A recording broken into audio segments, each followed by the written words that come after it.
Сәлеметсіздер ме оқушылар? Мен Сәтбаев қаласы Абай атындағы номер 4-ші мектеп лицейінің математика пән мұғалімі Досанова Индира Қожабайқызы. Бүгін бізде алгебра 8-ші сынып. Сабағымыздың тақырыбы квадрат үш мүше. Сабақтың мақсаты квадрат үш мүшенің түбірі ұғымын меңгеру, квадрат үш мүшені көбейткіштерге жіктеуді үйрену. Жаңа сабақты бастамас бұрын өткен сабақтарда еске түсіріп алайық. Квадрат теңдеу дегеніміз не еді? Ax квадрат плюс vx плюс c тең 0 түріндегі теңдеу квадрат теңдеу деп аталады. Мұндағы a, v, c кез келген сандар. a 0-ге тең болмау керек. a деп отырғанымызды бірінші коэффициент, v екінші коэффициент, c бос мүше түрінде қабылдаймыз. Квадрат теңдеудің түрлері тоқталатын болсақ, 1-2 түріне. Бұл бізде келтірілген квадрат теңдеу, а коэффициенті 1-ге тең болған жағдайда x квадрат плюс vx плюс c тең 0 түрінде беріледі. Немесе кітаптарда ол x квадрат плюс px плюс c тең 0 түрінде беріледі. Екінші a коэффициенті 1-ге тең болмаған жағдайдағы ax квадрат плюс vx плюс c тең 0 түріндегі келтірілмеген жалпы квадрат теңдеу. Бүгінгі сабағымызға келетін болсақ, бүгін бізде квадрат үш мүше. ax квадрат плюс vx плюс c өрнегі квадрат үш мүше деп аталады. Көріп тұрғандарыңыздай, үш мүше ax квадрат бірінші, vx және c мүшелері қосынды түрінде беріліп тұр. Және жоғарғы дәреже квадрат екінші дәреже. Сондықтан квадрат үш мүше деп аталады. Бұл жерде алдыңғы айтып кеткендей a бірінші коэффициент, v екінші коэффициент, c бос мүше ретінде қабылдаймыз. ax квадрат плюс vx плюс c тең 0 квадрат теңдеуінің түбірлері ax квадрат плюс vx плюс c үш мүшесінің де түбірлері деп аталады. Квадрат үш мүшені көбейткіштерге жіктеуді қарастырайық. Егер x бірінші және x екінші мына түрдегі ax квадрат плюс vx плюс c тең 0 квадраттық теңдеуінің түбірлері болса, онда берілген үш мүшені келесі формуламен көбейткіштерге жіктеуге болады. ax квадрат плюс vx плюс c тең болады a көбейтілген x минус x1, x минус x2. Келтірілген квадрат теңдеуді көбейткішке жіктеу үшін теңдеудің түбірлерін тауып алып, келесі түрде жіктейміз. Яғни x квадрат минус px плюс q тең болады бізде x минус x бірінші түбір, x минус x екінші түбірлердің көбейтіндісіне. Осы формулалар арқылы квадрат үш мүшелерді көбейткіштерге жіктеуді мысалдармен қарастырайық. Бірінші тапсырма. x квадрат минус 10x плюс 21 деген үш мүшені түбірлері бойынша көбейткішке жіктейміз дейді. Шешуі. Алдымен берілген үш мүшені 0-ге теңестіріп, теңдеудің түбірлерін табайық. Яғни бұл жерде век теоремасы арқылы тапқан ыңғайлы. Яғни біздегі x бірінші және x екінші түбірлеріміздің қосындысы тең болу керек екінші коэффициенттің қарама қарсысына. Яғни 10-ға тең болу керек бізде екінші коэффициент минус 10. x бірінші және x екінші түбірлердің көбейтіндісі бос мүшенің өзіне тең болу керек 21-ге. Қосындысы 10 болатын, көбейтіндісі 21 болатын. Ол қандай сандар? Әрине табу қиын емес. 3 және 7, яғни бірінші түбірімізді 3, екінші түбірімізді 7 деп алып, берілген үш мүшені мына формула бойынша, яғни x минус x1, x минус x2 формуласы арқылы x минус 3, x минус 7 деп жіктейміз. Егер теңдіктің оң жағын қайтадан мүшелеп көбейтіп ашатын болсақ, теңдіктің сол жағы шығатынына көздеріңіз жетеді. Келесі мысал. x квадрат минус 10x плюс 3 үш мүшесін түбірлері бойынша көбейткішке жіктеуді қарастырайық. Берілген теңдеуді 0-ге теңестіріп аламыз. Содан кейін дискриминант табу арқылы x бірінші, x екінші түбірлерді табамыз. Дискриминанттың формуласын қайталап кететін болсақ, d тең v квадрат, екінші мүшенің квадраты азайтылған 4 көбейтілген бірінші мүше мен бос мүше 4 асы. x бірінші және екінші түбірлерді табу үшін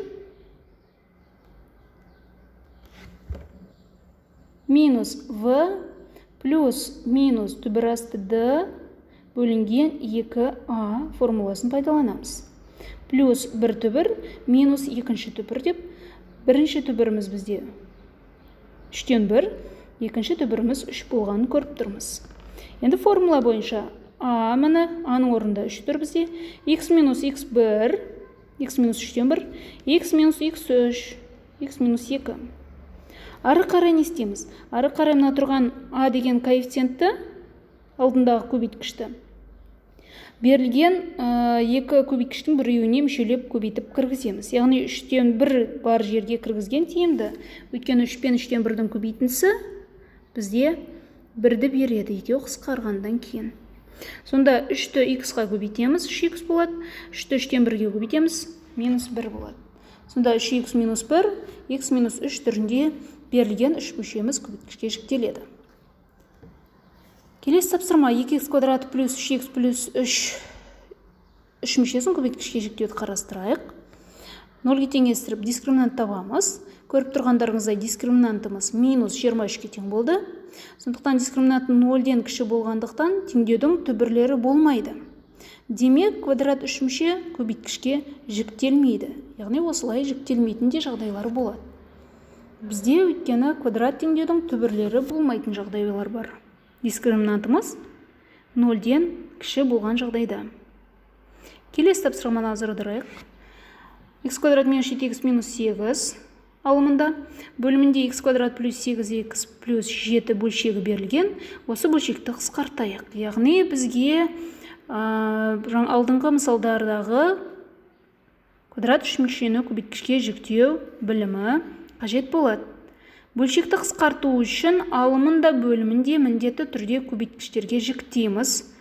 Бөлшектің алымында бөлімінде көбейткіш түрінде болу керек қысқарту үшін. Сонда бірінші алымындағы квадрат 3 мүшенің түбірлерін тауып аламыз. Тағы да сол виетпен табуға болады. X бірінші және X екінші түбірлердің қосындысы тең болу керек. Мәна минус 7 бар бізде, 7-ге тең болу керек.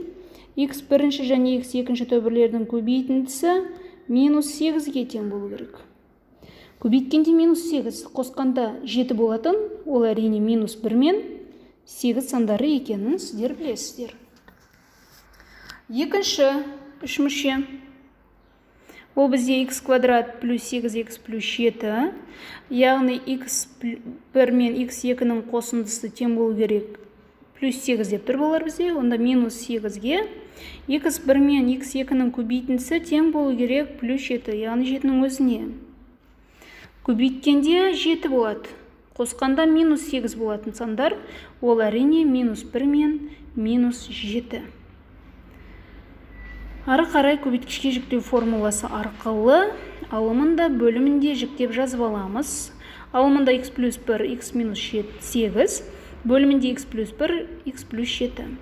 Бірдей көбейткіштерді өзірі қысқартамыз. Сонда менде x минус 8 бөлінген, x плюс 7 қалады. Осылайша берілген бөлшектерді 3 мүшені көбейткішке жіктеу арқылы қысқартуға болатынын көріп тұрсыздар. Келесі мысалдарды қарастырып кететін болсақ, берілген 3 мүшелерді көбейткішке оңайырақ ойша қалай жіктеуге болатынын көрсетейін. 5-ші тапсырмада x квадрат минус 13, x плюс 36 3 мүшесін, екінші коэффициентіміз минус 13, бос мүшеміз плюс 36, яғни минус 13 дегеніміз минус 4 пен минус 9-дан қосындысы екен көріп тұрмыз. Плюс 36 деп отырғанымыз минус 9 бен минус 4-дің көбейтіндісі екен көріп тұрмыз. Осы арқылы x минус 9, x минус 4 деп оңайырақ жіктеуге болады. Әрине мынау схемалардың барлығы сіздердің миларыңызда жүреді. Ойша ойлау арқылы орындалады. Келесі тапсырмада x квадрат минус 2x минус 15 3 мүшесі берілген. Минус 2 деп отырғанымыз минус 5 пен 3-дің қосындысы. Минус 15 деп отырғанымыз 3 пен минус 5-дің көбейтіндісі екенін сіздер тағы да қайталап кетемін. Ойша ойлап табасыздар. Ары қарай x плюс 3, x минус 5 түрінде жіктелетінін көріп тұрмыз. Мына балалар, біз бірнеше мысалдар, тапсырмалар қарастырдық. Сіздерге тапсырмалар шығарылу жолы түсінікті болса, өздеріңіздің білімдеріңізді келесі тест арқылы бақылап көріңіздер. Міне 4 тест беріп отырмын. Видеоны стопқа қою арқылы бірінші осы 4 тапсырманы орындап, өз жауаптарыңызды дайындап алыңыздар.